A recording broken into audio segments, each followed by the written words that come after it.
तहसील साहिवाल में social media activist और TikTokers कानून का मजाक उड़ाने में पेश हैं। कानूनी इदारे से मुमासलत रखने वाले वर्दी जेब तन करके वीडियो रिकॉर्ड्स की और सोशल मीडिया पर वायरल कर दी गई।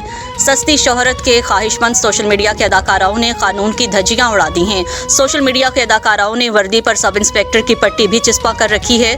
3 हफ्ते गुजर जाने के बावजूद मुकामी पुलिस की जानिब से जिम्मेदारों के खिलाफ कोई कार्रवाई न की जा सकी। 7 अफराद ने कानूनी इदारों से मुमासलत रखने वाली वर्दी का इस्तेमाल किया है।